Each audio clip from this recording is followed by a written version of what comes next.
Twelfth class. आज हम accountancy के सेकंड चैप्टर के, जो कि पार्टनरशिप का सेकंड है लेकिन आपकी बुक का थर्ड चैप्टर है, क्योंकि जो पार्टनरशिप स्टार्ट हुई है वो सेकंड चैप्टर से स्टार्ट हुई है और जो चैप्टर्स हैं आपकी बुक में ये थर्ड चैप्टर है। तो हम ऐसा कह सकते हैं पार्टनरशिप का सेकंड चैप्टर है और आपकी बुक का थर्ड चैप्टर है change in profit sharing ratio. ये चैप्टर्स हम सॉल्व कर चुके हैं। आज हम इसके एमसीक्यू सॉल्व करेंगे, इससे आपका रिवीजन हो जाएगा। अभी तक अगर आपने रिवीजन नहीं किया है तो इसके थ्रू आपका रिवीजन भी हो जाएगा। याद रखेंगे आपको क्या कि आपका एमसीक्यू बेस्ड एग्ज़ाम नवंबर में है और हम उसी की तैयारी कर रहे हैं। तो यहाँ पर कॉन्सेप्ट बेस्ड स्टडी चल रही है। अगर आपने कॉन्सेप्ट बेस्ड स्टडी रखी है, करी है, तभी आप एमसीक्यू बेस्ड पेपर में अच्छी परफॉर्मेंस दे पाएंगे, अदरवाइज़ नहीं दे पाएंगे। एमसीक्यू बेस्ड पेपर ऐसा पेपर होता है जिससे हम अपनी परसेंटेज को सुधार सकते हैं, हमारी परसेंटेज और अच्छी हो सकती है। अगर हमने इस पेपर को फेस करके अपनी मार्किंग को यानी अपने मार्क्स को अच्छे बना लिया तो जो मार्च में एग्ज़ाम होगा, जो रेस्ट 50% कोर्स बचा है उसका एग्ज़ाम होगा, उसमें भी अच्छे मार्क्स आएंगे और ओवरऑल परसेंटेज अच्छी हो जाएगी। इसलिए आप एमसीक्यू बेस्ड पेपर को सीरियसली लें, अपनी प्रिपरेशन स्ट्रॉन्ग कर लें। चलिए तो फिर हम स्टार्ट करते हैं change in profit sharing ratio के एमसीक्यूज़ को। देखिए पहला एमसीक्यू है आपका, any change in the relationship of existing partners which result in end of existing agreement and enforces making of a new agreement is called। कहते हैं कि partnership के रिलेशन में यदि कोई चेंज आ रहा है तो और उसके चेंज आने से जो एग्जिस्टिंग रिलेशनशिप है वो एंड हो रही है और एक नया रिलेशनशिप बन रहा है। जब ऐसी कंडीशन अराइज हो रही है तो that condition is called what? Option is revaluation of partnership, reconstitution of partnership, realization of partnership and D option none of above. तो हमारा जो ऑप्शन सही होगा वो होगा रिकॉन्स्टिट्यूशन ऑफ पार्टनरशिप, यानी ऑप्शन बी। जब एग्जिस्टिंग रिलेशनशिप ऑफ पार्टनरशिप में कोई चेंज आता है तो चेंज आने के बाद जब न्यू पार्टनरशिप एग्जिस्ट हो जाती है, पुरानी वाली पार्टनरशिप ख़त्म हो जाती है, तो ऐसे चेंज को, ऐसी न्यू पार्टनरशिप को हम बोलते हैं reconstitution of partnership. Reconstitution of partnership change in profit sharing ratio से होती है किसी पार्टनर के एडमिट होने से, admission of a new partner, ये भी रिकॉन्स्टिट्यूशन ऑफ अ पार्टनरशिप है। किसी पार्टनर के रिटायरमेंट ले लेने से फर्म का क्या होगा, जो एग्जिस्टिंग रिलेशन है वो ख़त्म हो जाएगा और एक नया रिलेशनशिप बन जाती है, और इसलिए इसको, रिटायरमेंट को और डेथ को भी हम क्या बोलते हैं? Reconstitution of a partnership firm. और एक और होती है एमलगामेशन ऑफ टू पार्टनरशिप फर्म। इसमें क्या होता है कि जो दो पार्टनरशिप फर्म है वो मिलके एक हो जाती हैं, ये भी एक रिकॉन्स्टिट्यूशन ऑफ पार्टनरशिप होती है। तो अब आप समझ गए होंगे रिकॉन्स्टिट्यूशन ऑफ पार्टनरशिप क्या होता है, कि उनमें जो करेंट में, प्रेजेंट में जो एग्जिस्टिंग पार्टनरशिप है वो एंड हो रही है और एक नया एग्रीमेंट एनफोर्स हो जाता है, और इसी को हम बोलते हैं रिकॉन्स्टिट्यूशन ऑफ पार्टनरशिप। ओके, तो हमारा यहाँ ऑप्शन बी सही है, तो हम बी ऑप्शन को सही रखेंगे, टिक कर देंगे। अब आते हैं हम gaining ratio. Gaining ratio second वाला। तो गेनिंग रेशियो का मीन्स ये है कि यदि कोई पार्टनर्स, अभी तो हम change in profit sharing ratio हैं तो इसी के लेवल पे बात करेंगे। तो क्या हुआ कि सपोज़ ओल्ड फर्म है और उस ओल्ड फर्म का प्रॉफिट शेयरिंग रेशियो कुछ और था और उन्होंने अपना प्रॉफिट शेयरिंग रेशियो चेंज कर दिया। तो इसके चेंज आने पर क्या होगा, एक पार्टनर हो सकता है गेन कर जाएगा और एक पार्टनर सेक्रीफाइस कर जाएगा। तो गेनिंग रेशियो निकालना हो या गेनिंग शेयर निकालना हो तो उसका फॉर्मूला क्या होना चाहिए? सपोज़ इसे इस तरीके से समझते हैं, जैसे मैं किसी फर्म में ऐड हूँ और किसी फर्म का पार्टनर हूँ। पहले मुझे 20% शेयर मिलता था प्रॉफिट का, क्योंकि मैं 20% का पार्टनर हो गया, है ना, तो मुझे 20% शेयर मिलता था। फिर क्या हुआ, प्रॉफिट शेयरिंग रेशियो चेंज हो गया, प्रॉफिट शेयरिंग रेशियो चेंज हो गया, अब मुझे 30% मिलने लगा। यानी मेरा ओल्ड शेयर कितना है 20% और न्यू शेयर मेरा कितना है 30%। तो जब न्यू शेयर ज़्यादा हो जाता है in comparison to old share, तो this process is known as gaining share. तो न्यू शेयर ज़्यादा होगा, ओल्ड शेयर कम होगा, तो न्यू माइनस ओल्ड कर देंगे तो गेनिंग रेशियो या गेनिंग शेयर आ जाता है न्यू माइनस ओल्ड करने से। अब आपके समझ में आ गया होगा, तब आप इसका आंसर भी दे पाएंगे। तो न्यू माइनस ओल्ड कौन सा ऑप्शन है, यहाँ पे सी ऑप्शन है।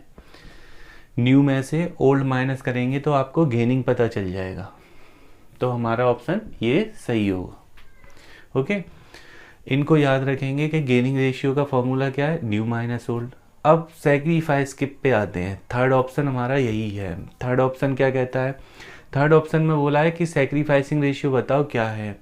तो सेक्रीफाइसिंग का मीन्स ये है, अगर मैंने अभी जो आपको एग्जांपल दिया उसका रिवर्स कर देता हूँ। जैसे मुझे पहले 30% मिलता था, तो मेरा ओल्ड कितना हो गया 30%। अब change in profit sharing ratio का इम्पैक्ट पड़ा, अब मुझे 20% मिलता है, तो मेरा न्यू कितना हो गया 20%। ओल्ड मेरा 30% है और न्यू मेरा 20% है। ओल्ड माइनस न्यू करूँगा तो मेरे पास क्या आ जाएगा, सेक्रीफाइस पता चल जाएगा मुझे कि मैंने इतना सेक्रीफाइस कर दिया। तो जब ओल्ड माइनस न्यू कर देते हैं तो ये सेक्रीफाइस बन जाता है। तो देखते हैं कौन सा ऑप्शन सही है, new minus old. New minus old तो गेनिंग है, ओल्ड माइनस न्यू कर देंगे तो इसका ऑप्शन जो होगा सही वो ये होगा, ओल्ड माइनस न्यू। ओल्ड में से न्यू माइनस कर देंगे तो आपका सेक्रीफाइस पता चल जाएगा। ठीक है, तो अब इन फॉर्मूले को आप याद रखना कि गेनिंग हो तो न्यू माइनस ओल्ड करना है और सेक्रीफाइसिंग हो तो ओल्ड माइनस न्यू करना है। ओके, अब प्रोसीड्स करते हैं नेक्स्ट पे। नेक्स्ट है हमारा फोर्थ। फोर्थ क्या कहता है, A and B were partner in a firm sharing profits and losses equally with effect from 1 April 2019। A और बी हैं, वो इक्वल पार्टनर हैं। यहाँ पर ये बात ध्यान देने वाली है, इक्वल पार्टनर है। जब टू पार्टनर्स इक्वल होते हैं तो दोनों का शेयर होता है 1:1, यानी 1/2 1/2, यानी 50% ये लेगा 50% दूसरा लेगा। तो यहाँ पे टू पार्टनर्स हैं तो 1/2 1/2 हो जाएगा इनका, यानी कि इक्वल को हम ये बोल सकते हैं 1:1। नाउ आगे बढ़ते हैं। They agreed to share profits in the ratio 4:3। उन्होंने अपना प्रॉफिट शेयरिंग रेशियो चेंज किया है और चेंज करने के बाद उनका प्रॉफिट शेयरिंग रेशियो हो गया 4:3। Okay, now due to change in the profit sharing ratio as gain और सेक्रीफाइस विल बी। हमें ये बताना है कि चेंज जो हुआ है उससे ए ने गेन किया है कि सेक्रीफाइस किया है, ये बताना है। तो मैं यहाँ पे वाइट बोर्ड साफ कर देता हूँ, कैलकुलेशन करके दिखाता हूँ आपको। ठीक है, सो देखिए, केवल हमें ए की कैलकुलेशन करके देनी है और किसी की नहीं करनी है। तो हम ए के लिए वर्क करेंगे। ए का ओल्ड कितना है, as old share 1/2, as new share, A का न्यू शेयर है 4/7। रेशियो के बारे में आपको पता होगा, दोनों का टोटल कर देते हैं और शेयर बना लेते हैं। जो रेशियो दिया हुआ होता है उन दोनों को ऐड कर लो और फिर शेयर बनाने के लिए उस टोटल का उसमें डिवाइड लगा देते हैं। तो ए का न्यू शेयर कितना हो गया 4/7। अब हम क्या करेंगे, या तो ओल्ड माइनस न्यू कर दो तो सेक्रीफाइस आ जाएगा, और न्यू माइनस ओल्ड कर दोगे तो गेन आएगा। कोई एक फॉर्मूला लेके चलना होगा हमें। ठीक है, हम लेके चलते हैं न्यू माइनस ओल्ड का। न्यू माइनस ओल्ड, यानी हम क्या पता करने जा रहे हैं, गेन पता करने जा रहे हैं। ये गेनिंग का फॉर्मूला होता है।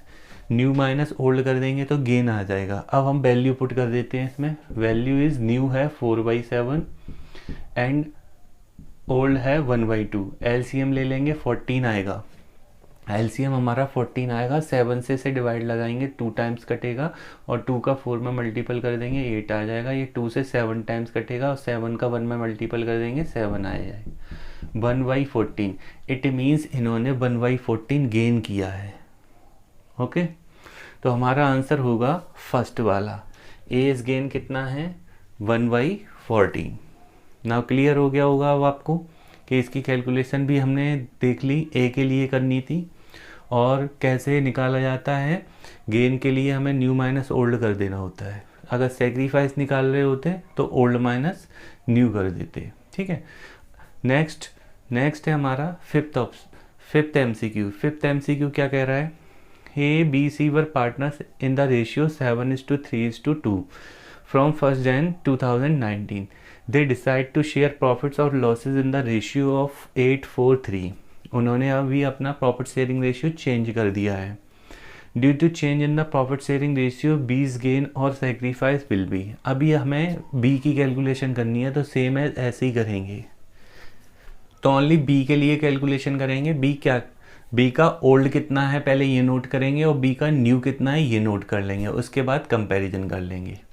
तो बी का ओल्ड क्या है, बीज ओल्ड शेयर है आपका 732, ये बी है 7 और 3 10 और 10 और 2 12, तो बी का ओल्ड हो गया 3/12। अब बी का न्यू शेयर कैसे पता करेंगे, ये इनका न्यू है सभी का, पहले टोटल कर लेंगे 8 और 4 12, 12 और 3 15, ये बी है तो ये हो जाएगा 4/15। ये हमने कर लिया। अब हम क्या करेंगे, अब हम इसमें गेनिंग वाले का फॉर्मूला लगाएंगे। गेन का फॉर्मूला क्या होता है, gaining ratio is equal to होता है न्यू माइनस ओल्ड। अब वैल्यू पुट कर देंगे। वैल्यू क्या है 4/15, इसका न्यू है और ओल्ड कितना है 3/12। अब एलसीएम ले लेंगे, एलसीएम दोनों का मल्टीपल हो जाएगा तो एलसीएम आ जाएगा 180। 15 में 180 का डिवाइड लगाएंगे तो 12 टाइम्स कटेगा और 12 का 4 में मल्टीपल कर देंगे 48। अब 12 से 180 काटेंगे तो 15 टाइम्स कटेगा, 15 3 जा 45 और ये आ गया 3/180। अभी इसे और काट सकते हैं, ये आ जाएगा 160। तो यहाँ पर बी ने भी गेन किया है, तो हमारा आंसर क्या होगा, हम ऑप्शन ढूंढते हैं, ए ऑप्शन है इसमें, इसका भी ए सही है, बी ने भी गेन किया है। ओके, तो ये समझ में आ गया होगा कि हम न्यू प्रॉफिट शेयरिंग रेशियो कैसे निकालते हैं। ठीक है, अब 6 पे आते हैं। Which of the following is not true in relation to goodwill. हमें ये बताना है कि यहाँ पर जो स्टेटमेंट दिया है उनमें गुडविल का कौन सा ऑप्शन सही नहीं है, not true. First is it is an intangible assets, ये तो बिल्कुल सही ऑप्शन है। ये इंटेंजिबल होती है, मीन्स जिसे हम देख नहीं सकते हैं, छू नहीं सकते हैं, इंटेंजिबल होती है। नेक्स्ट है इट इज़ फिक्टिशियस असेट्स, ये ट्रू नहीं है, ये फिक्टिशियस असेट्स नहीं होती है, मीन्स कहने का ये बनावटी संपत्ति नहीं होती है goodwill, fictitious assets. Okay, next है it has a realisable value, बिल्कुल हम इससे कुछ ना कुछ बेच के कुछ प्राप्त कर सकते हैं, तो रियलाइजेबल वैल्यू होती है इसकी। नन ऑफ द अबव, तो यहाँ पर जो ट्रू नहीं है वो ये ट्रू नहीं है, तो हमारा आंसर होगा it is a fictitious assets, ये स्टेटमेंट ट्रू नहीं है, गुडविल फिक्टिशियस असेट्स नहीं होती है। ओके, नाउ सेवेंथ एमसीक्यू क्या कहता है, when goodwill is not purchased, जब गुडविल को हमने परचेज नहीं किया है, देन गुडविल अकाउंट कैन, तो गुडविल अकाउंट ओपन होगा कि नहीं होगा, होगा कितना होगा, कैसे होगा, ये आपको गुडविल के प्रोविज़न पता होने चाहिए। तो गुडविल का प्रोविज़न मैं आपको याद दिला देता हूँ। गुडविल के लिए अकाउंटिंग स्टैंडर्ड 26 की कुछ कंडीशंस एप्लीकेबल होती हैं। गुडविल 2 टाइप्स की होती है, परचेज्ड गुडविल और इनहेरेंट गुडविल, यानी सेल्फ जनरेटेड गुडविल। तो यहाँ पर इन्होंने सेल्फ जनरेटेड गुडविल की बात की है, क्यों बोल रहे हैं कि जब गुडविल को परचेज नहीं किया, it means self generated goodwill है, इनहेरेंट गुडविल है। तो उसमें उन्होंने रिकमेंडेशन दी थी कि गुडविल अगर परचेज करोगे, यानी ये AS 26 की रिकमेंडेशन है, वो कहते हैं कि अगर गुडविल परचेज करोगे तो गुडविल अकाउंट ओपन करोगे, अगर परचेज नहीं करोगे तो गुडविल अकाउंट रेज्ड नहीं होगा। ठीक है, तो यहाँ पे उन्होंने यही बोला है कि गुडविल अकाउंट, हमने क्या करा, गुडविल परचेज नहीं करी है, तो गुडविल अकाउंट कैन बी, देखते हैं कैन बी में कौन कौन से ऑप्शन आएंगे। तो देखिए, never be raised in books, सही बात है, बिल्कुल कभी भी रेज नहीं होगा goodwill account. B option, we raised in the books, wrong है ये। B partially raised in the books, partially भी नहीं होगा, होल भी नहीं होगा, ठीक है, ये भी ऑप्शन गलत है। We raised as per the agreement of the partnership, होगा ही नहीं, गुडविल अकाउंट ओपन होगा ही नहीं, क्योंकि हमने गुडविल परचेज की ही नहीं है। सेल्फ जनरेटेड गुडविल के लिए हम गुडविल अकाउंट ओपन नहीं करते हैं। तो यहाँ पे जो ऑप्शन सही होगा वो होगा हमारा ए। तो इस तरीके से हमने इसके एमसीक्यू सॉल्व किए हैं। हम कोशिश करेंगे ज़्यादा से ज़्यादा इस वीडियो में एमसीक्यू सॉल्व कर पाएँ। ओके, सो स्टूडेंट, अब हम आगे के एमसीक्यू सॉल्व कर रहे हैं। एमसीक्यू है 8 एमसीक्यू क्या कहता है देखते हैं। Goodwill of the firm is not affected by, जो गुडविल है ना फर्म की, वो इनमें से किससे अफेक्टेड नहीं होगी। यहाँ पे 4 ऑप्शन दिए हैं, 4 ऑप्शन को रीड करेंगे और पता करेंगे इसमें वो किससे अफेक्टेड नहीं होगी। तो देखिए, लोकेशन ऑफ द फर्म, क्या वो लोकेशन ऑफ द फर्म से अफेक्टेड नहीं होगी? बिल्कुल होगी, ठीक है। तो ये स्टेटमेंट जो उनका क्वेश्चन है उससे मैच नहीं हो रहा। गुडविल तो अफेक्टेड होगी रेपुटेशन, इससे लोकेशन से। बी ऑप्शन है रेपुटेशन ऑफ द फर्म, बिल्कुल फर्म की रेपुटेशन से भी गुडविल अफेक्ट होती है। C option better customer service, अगर आपकी कस्टमर सर्विस बेटर है तो भी गुडविल अफेक्ट होगी। एंड डी ऑप्शन है नन, तो उन्होंने पूछा goodwill of the firm is not affected, यहाँ पर कोई भी ऐसा स्टेटमेंट नहीं है जिससे गुडविल अफेक्टेड नहीं होती है। तो हमारा जो ऑप्शन होगा डी होगा, क्योंकि इन तीनों ऑप्शन से गुडविल अफेक्ट हो रही है, ठीक है। नाउ 9th वाले पे आते हैं। Capital employed by partnership firm is 5 lakh, यानी कि एक पार्टनरशिप फर्म में जो कैपिटल लगी हुई है वो 5 लाख लगी हुई है। It's average profit is 60,000 rupees का उनका एवरेज प्रॉफिट दे रखा है। The normal rate of return in similar type of business is 10%।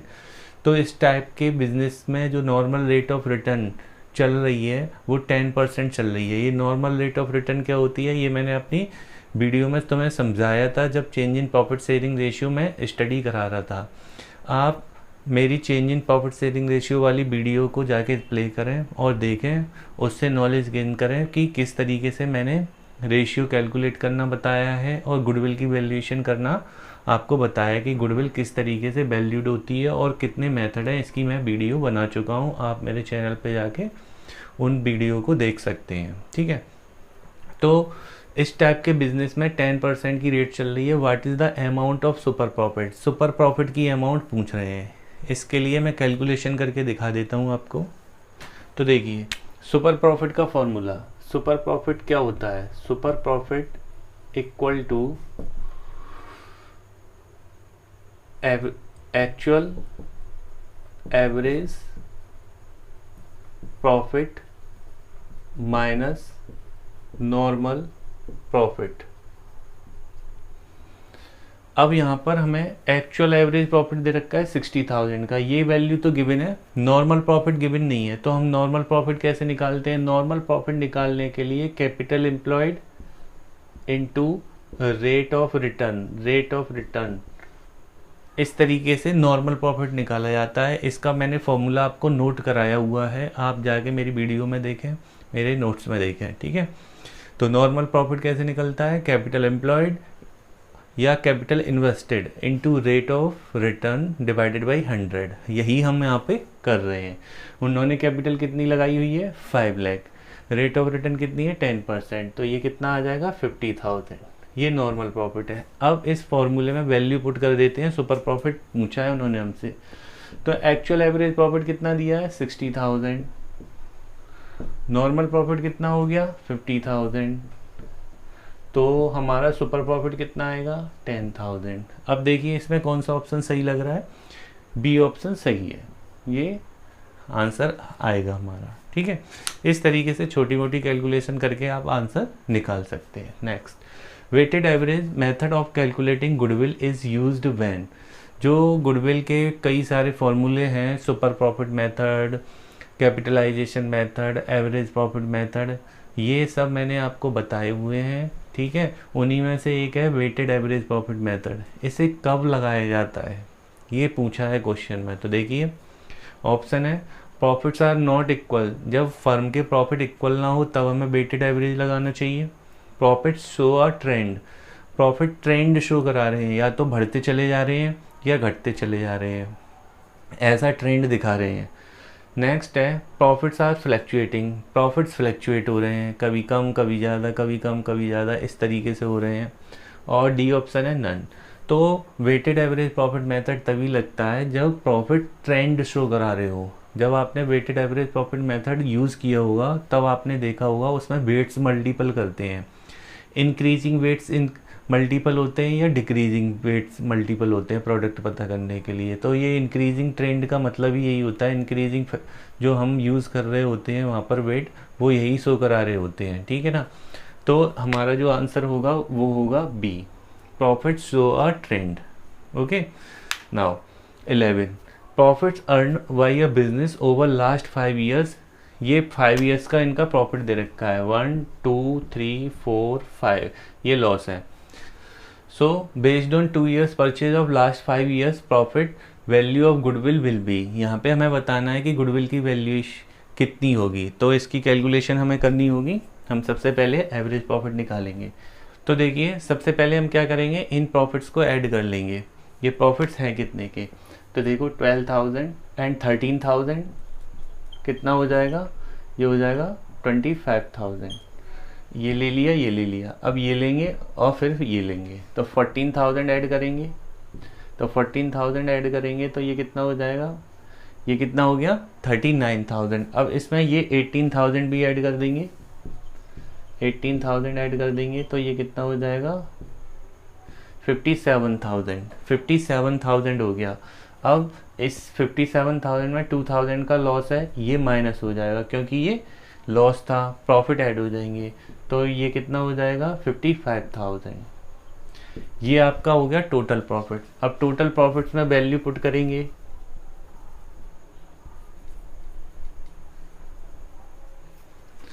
अब ये टोटल प्रॉफिट हो गया। अब फॉर्मूले में वैल्यू पुट करेंगे, फॉर्मूले में वैल्यू पुट करेंगे। टोटल प्रॉफिट कितना फाइंड आउट किया है हमने 55,000 और नंबर ऑफ ईयर कितने हैं 5 हैं, ठीक है। तो एवरेज प्रॉफिट कितना आएगा 11,000, ये 11,000 आ गया, ठीक है एवरेज प्रॉफिट। अब गुडविल निकाल लेते हैं, तो एवरेज प्रॉफिट की जगह एवरेज प्रॉफिट लगाएंगे क्योंकि हमारा फॉर्मूला है average profit into number of purchase year. तो एवरेज प्रॉफिट की वैल्यू पुट कर दी। अब नंबर ऑफ परचेज ईयर करते हैं। Number of purchase year question में दे रखे हैं 2 ईयर्स, तो 2 का मल्टीपल कर देंगे तो गुडविल कितनी आ जाएगी 22,000। हमारा कौन सा ऑप्शन सही लग रहा है, बी। तो इस तरीके से गुडविल की वैल्यूएशन हम कर लेते हैं। अब हम आते हैं नेक्स्ट क्वेश्चन पे 13 पे। The average profit of a business ₹60,000। Business का एवरेज प्रॉफिट है 60,000। The normal commercial yield on capital invested in such a business is deemed to be 10%। ये नॉर्मल रेट ऑफ रिटर्न दे रखी है, एवरेज प्रॉफिट गिवन है question में। The net capital invested in business is 5 lakh. 5 lakh rupees की capital invested है, ये question में दे रखा है। Amount of goodwill if it is based on 3 years purchase of last 5 years super profit. Super profit का 5 ईयर का मल्टीपल करके हमें गुडविल की वैल्यूएशन करनी है, यानी इससे ऊपर वाला जो मेथड था वो था हमारा एवरेज प्रॉफिट मेथड और ये है हमारा सुपर प्रॉफिट मेथड। ओके, सो 13 वाले क्वेश्चन में हमें सुपर प्रॉफिट वाला मेथड यूज़ करना होगा। तो सुपर प्रॉफिट निकालने के लिए हमें फॉर्मूला पता होना चाहिए।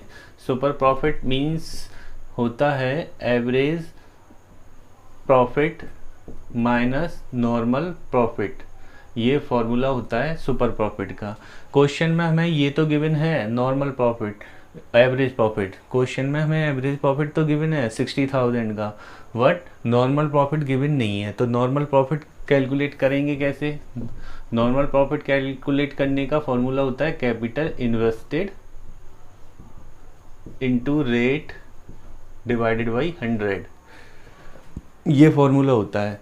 तो कैपिटल इन्वेस्टेड कितनी है आपकी, कैपिटल इन्वेस्टेड है 5 लाख और रेट ऑफ रिटर्न कितनी है 10%, तो ये कितना हो जाएगा 50,000 का। अब इस फॉर्मूले में वैल्यू पुट कर देंगे हम। तो सुपर प्रॉफिट कैसे निकालेंगे? एवरेज प्रॉफिट गिवन है 60,000 का, ये 60,000 का एवरेज प्रॉफिट लगा दिया। नॉर्मल प्रॉफिट हमने फाइंड आउट कर लिया था 50,000 का। सुपर प्रॉफिट कितना हो गया? 10,000 का।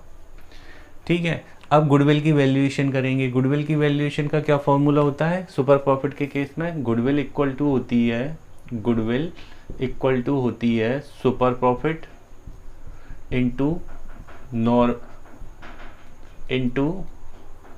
Number of purchase year, number of purchase year, super profit into number of purchase year. अब इसमें हम वैल्यू पुट कर देंगे तो हमें गुडविल पता चल जाएगी। सुपर प्रॉफिट कितना है हमारा? 10,000 और नंबर ऑफ परचेज ईयर कितना है? नंबर ऑफ परचेज ईयर है हमारा 3, तो हम 3 का मल्टीपल कर देंगे और ये कितना आ जाएगा? 30,000। अब हम देख लेंगे इसमें हमारा कौन सा ऑप्शन सही लग रहा है, सी ऑप्शन। तो यहाँ पे सुपर प्रॉफिट के थ्रू गुडविल की वैल्यूएशन की हमने, वो कितनी निकल के आई? 30,000। ठीक है, अब नेक्स्ट पे आते हैं।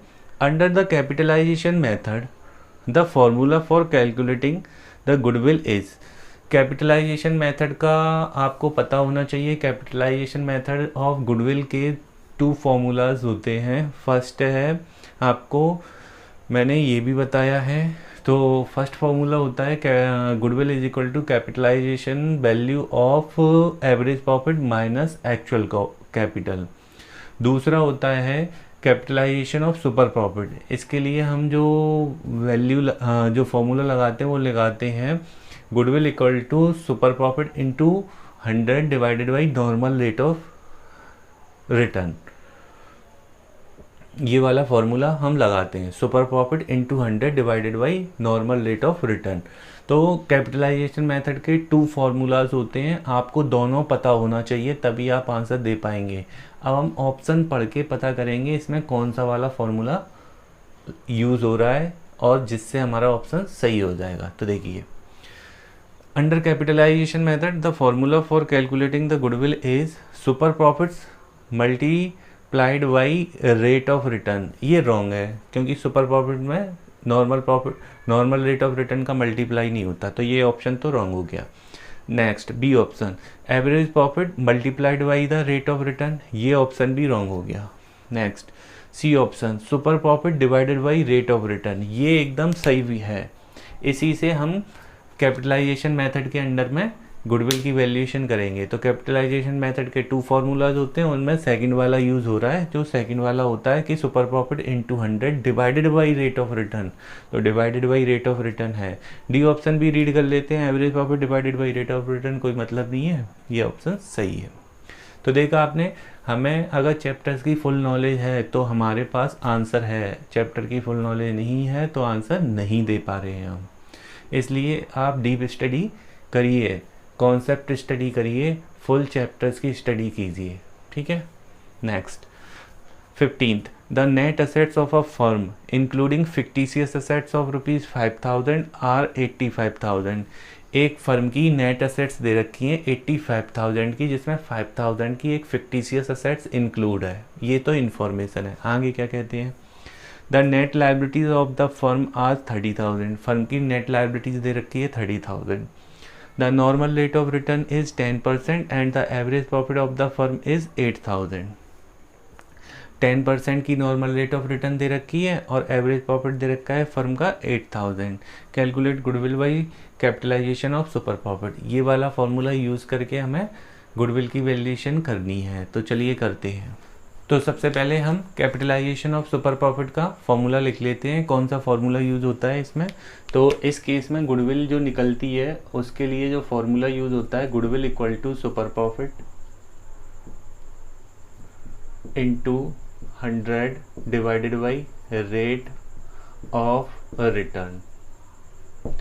ये चीज़ें हमें चाहिए। तो सुपर प्रॉफिट तो है नहीं, तो पहले हम सुपर प्रॉफिट पता करेंगे और सुपर प्रॉफिट फाइंड आउट करने का वही पुराना तरीका है, क्या, actual average profit minus normal profit. क्या नॉर्मल प्रॉफिट निकाल सकते हैं हम? हाँ जी, बिल्कुल निकाल सकते हैं, लेकिन कैपिटल नहीं पता। तो सबसे पहले कैपिटल इन्वेस्टेड फाइंड आउट होगी। तो कैपिटल इन्वेस्टेड फाइंड आउट करने के लिए हमें क्या करना पड़ेगा वो देखिए। कैपिटल अगर आपको निकालनी है तो टोटल असेट्स में से आउटसाइड लायबिलिटीज